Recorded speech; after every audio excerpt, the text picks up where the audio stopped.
السلام علیکم. نیا دور کے ساتھ میں ہوں سبیل حسین. ناظرین، وفاقی حکومت نے آڈیو لیکس کے معاملے کو سپریم کورٹ میں چیلنج کیا ہے. وہی آڈیو لیکس جو سابق چیف جسٹس ثاقب نثار کے بیٹے نجم ثاقب اور سابق خاتون اول بشریٰ بی بی کے درمیان جو آڈیو لیکس ہوئی تھی، اور پھر اس میں جو ہے تو پارلیمنٹری کمیٹی میں معاملہ چلا تھا، اور پھر وہ معاملہ اسلام آباد ہائی کورٹ میں نجم ثاقب نے چیلنج کیا تھا. اس پہ ایک فیصلہ آیا ہے. فیصلہ کیا ہے اس کی تفصیلات آپ کو بتائیں گے، لیکن وہ عبوری حکم نامہ ہے، اس کو آج وفاقی حکومت نے چیلنج کیا ہے. اسلام آباد ہائی کورٹ میں سنگل جج کا یہ فیصلہ تھا. میرے ساتھ موجود ہیں سینئر صحافی جانزیب عباسی، ایکسپریس نیوز سے وابستہ ہیں. ان سے چل کر بات کرتے ہیں. بہت شکریہ عباسی صاحب. یہ بتائیں کہ اس کیس کا بیک گراؤنڈ کیا ہے؟ بہت شکریہ سبھی. اس کیس کا بیک گراؤنڈ یہ ہے کہ آپ کو یاد ہوگا کہ عام انتخابات کے انعقاد سے پہلے ایک مبینہ آڈیو آئی تھی سابق چیف جسٹس میاں ثاقب نثار کے بیٹے نجم الثاقب اور عمران خان صاحب کی اہلیہ بشریٰ بی بی صاحبہ کے بارے میں. اور اس مبینہ آڈیو میں یہ ڈسکشن ہو رہی تھی کہ ٹکٹس جو ہیں وہ کس کو دینے چاہیے اور کس کو نہیں دینے چاہیے. تو اس کے اوپر کافی شور بھی پڑا اس وقت، گو کہ اس ریکارڈنگ کو رائٹ ٹو پرائیویسی کے تناظر میں بھی دیکھا جا سکتا ہے، اور اس کے اوپر بہت ساری باتیں بھی ہوئیں. لیکن اس پہ ہوا یہ کہ پھر اس وقت کے جو اسپیکر قومی اسمبلی تھے ان کی جانب سے نوٹس لیا گیا اور ایک اسپیشل کمیٹی بنائی گئی. وہ اسپیشل کمیٹی بیسکلی اس لیے اسپیشل تھی، پارلیمنٹری تھی. جی کمیٹی بنی تھی، اور اس کا مقصد یہ تھا کہ اس کو یہ دیکھا جائے کہ یہ کیا رہا ہے اس پورے تناظر میں. تو اس کے اوپر پھر جب یہ معاملہ ہوا اور اس کمیٹی نے ایک دفعہ نجم الثاقب کو جو ہے وہ بلایا ان پرسن کہ آپ جو ہے نا ہمارے سامنے پیش ہوں. تو اس بلائے جانے کا جو آرڈر تھا پارلیمنٹ کی کمیٹی کا، اس کو اسلام آباد ہائی کورٹ میں چیلنج کر دیا گیا، اور اس کے اوپر کچھ ہیئرنگز بھی ہوئیں. اور اس ہیئرنگز میں بہت سارے جو متعلقہ حکام ہیں، ایف آئی اے ہے، پی ٹی اے ہے، ان کی سرزنش بھی ہوئی، اور یہ بھی پوچھا جاتا رہا کہ یہ آپ نے یہ آڈیو کیسے ریکارڈ ہوئی، آڈیو کی ٹیپنگ کون کرتا ہے، کیسے ہوتی ہے، اس کی ہمیں ڈیٹیل ساری بتائی جائیں. تو بہرحال وہ کیس جو ہے وہ چلتا رہا. تو اب فیڈرل گورنمنٹ نے سپریم کورٹ میں ایک اپیل فائل کی ہے اس ایک آرڈر کے خلاف، اور اس میں جہاں پہ وفاقی حکومت کا یہ موقف ہے کہ اسلام آباد ہائی کورٹ کا وہ آرڈر جو ہے وہ بیونڈ ہز جورسڈکشن ہے. یعنی وہ اختیار جو اسلام آباد ہائی کورٹ کو تھا ہی نہیں، اسلام آباد ہائی کورٹ نے اس اختیار کو استعمال کیا. اور اسلام آباد ہائی کورٹ آرٹیکل 199 کے تحت سو موٹو پاورز یوز نہیں کر سکتی. سو موٹو پاور جو ہے وہ آرٹیکل 184(3) کے تحت سپریم کورٹ ہی استعمال کر سکتی ہے. اور اس اپیل میں یہ بھی موقف اختیار کیا گیا ہے کہ ہائی کورٹ جو ہے وہ خود سے فیکٹ فائنڈنگ کمیٹی کے طور کے اوپر جو ہے وہ حقائق ڈھونڈ نہیں سکتی، حقائق تلاش نہیں کر سکتی. یہ اس کا اختیار نہیں ہے، اور یہ فیصلہ قانون کی نظر میں درست نہیں ہے. اس لیے سپریم کورٹ آف پاکستان اس فیصلے کو کالعدم قرار دے.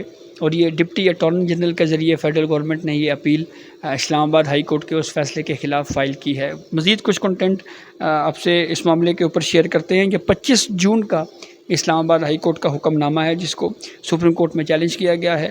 اس میں سابق چیف جسٹس ثاقب نثار کے بیٹے کو، پی ٹی اے کو، وزارت دفاع اور دیگر کو فریق بنایا گیا ہے.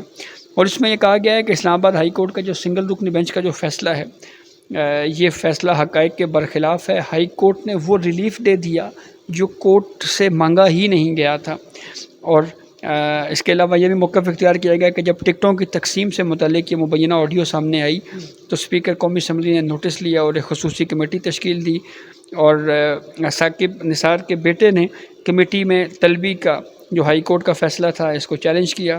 اور پھر اسلام آباد ہائی کورٹ کا مختلف اداروں سے رپورٹس مانگنا، اس کے حوالے سے وفاقی حکومت کا اس اپیل میں موقف ہے کہ یہ ہائی کورٹ کے اختیارات سے تجاوز ہے، اور ہائی کورٹ فیکٹ فائنڈنگ کی طرف جو ہے وہ نہیں جا سکتی، اور یہ 100 موٹو کی پاورز بھی ہائی کورٹ استعمال نہیں کر سکتی. تو اگر یہ اپیل سماعت کے لیے مقرر ہوتی ہے تو دیکھنا یہ ہے کہ پھر سپریم کورٹ اس کے اوپر کیا آرڈر جاری کرتی ہے. اچھا، یہ جسٹس بابر ستار کا فیصلہ تھا اور بڑے انکشافات ہوئے تھے. پی ٹی اے کی رپورٹ میں میکینزم پورا بتایا تھا کہ ریکارڈنگ کس طرح ہو سکتی ہے، یہاں تک کہ جو ایس ایم ایس میسیجنگ ہے وہ بھی ٹریس کیے جا سکتے ہیں، ان کو بھی دیکھا جا سکتا ہے. اور اس رپورٹ سے یہ تاثر ملا کہ کسی بھی پاکستانی کی پرائیویسی محفوظ نہیں ہے. لیکن وفاقی حکومت کو ایک رکنی بینچ کے خلاف ICA دائر نہیں کرنی چاہیے تھی اسلام آباد ہائی کورٹ میں ہی، یا وفاقی حکومت کو اسلام آباد ہائی کورٹ کے ججز پہ ایسے ہی اعتماد نہیں ہے جس طرح کے تحریک انصاف کو چیف جسٹس قاضی فائز عیسیٰ پہ؟ آپ کیا کہتے ہیں اس پہ؟ دیکھیں، چیف جسٹس قاضی فائز عیسیٰ کے اوپر جہاں پہ عدم اعتماد کی بات ہے PTI کے، تو اس حوالے سے بہت سارے ایسے مواقع ہم نے دیکھے، بہت سارے کیسز کے دوران چیف جسٹس قاضی فائز عیسیٰ PTI کی قانونی ٹیم سے یہ پوچھتی رہی، لیکن کہیں بھی اس وقت عدم اعتماد کا اظہار نہیں کیا گیا۔ کچھ کیسز کے میں حوالے آپ کو دے سکتا ہوں، جیسے ایک PTI کے انٹرا پارٹی الیکشن کا معاملہ تھا۔ اس کیس میں ایڈوکیٹ علی ظفر PTI کی طرف سے پیش ہوئے۔ چیف جسٹس قاضی فائز عیسیٰ صاحب نے اس کورٹ پروسیڈنگ کے دوران 2 سے 3 مرتبہ پوچھا کہ آپ کو اس بینچ کے اوپر اعتراض ہے، یا اگر کوئی اعتراض ہے تو ہمیں بتائیں۔ تو علی ظفر صاحب نے ہر موقع کے اوپر یہ کہا کہ مکمل اعتماد ہے مجھے اس بینچ کے اوپر۔ پھر اسی طرح سے PTI کی وہ پٹیشن کہ ملک میں عام انتخابات کروائے جائیں، جو 8 فروری کو انتخابات کروائے گئے، اس کے اوپر بھی یہ ایشو ڈسکشن ہوتی رہی، اور اس پہ بھی PTI نے کوئی بد اعتمادی کا اظہار نہیں کیا۔ تو اب جا کے جو باتیں کی جا رہی ہیں پولیٹیکلی، وہ میرے خیال میں ایک سیاسی طور کے اوپر بات ہو رہی ہے۔ پریکٹیکلی جو بات اب ہم نے کل دیکھا، نیاز اللہ نیازی کی جانب سے جو اعتراض اٹھایا گیا، وہ بھی کوئی درخواست کی صورت میں نہیں تھا، ایسے ہی زبانی طور کے اوپر جو بات کر دی گئی۔ اور اس حوالے سے شہباز گل کا ایک ٹویٹ بھی موجود ہے پہلے کا، کہ میں نے مشورہ دیا تھا کہ نیاز اللہ نیازی کو قاضی فائز عیسیٰ صاحب کی کورٹ میں کھڑا کیا جائے، اور ان سے جو ہے وہ انہوں نے تو یہ لفظ بھی استعمال کیا کہ بدتمیزی کی جائے۔ تو اس طرح کی بھی اس لینگویج جو ہے وہ اس ٹویٹ میں تھی۔ اب آتے ہیں دوسرے معاملے پہ کہ یہ ICA کیوں فائل نہیں کی۔ یہ بات درست ہے کہ ایک فورم ICA کا بھی ہوتا ہے، ایک جج کے فیصلے کے خلاف 2 رکنی بینچ کے سامنے اپیل اسی ہائی کورٹ میں فائل کی جاتی ہے، لیکن کچھ مثالیں ایسی بھی موجود ہیں جہاں پہ سنگل رکنی بینچ کو سپریم کورٹ میں براہ راست چیلنج کیا گیا، اور اس کے اوپر کچھ ججمنٹس بھی موجود ہیں۔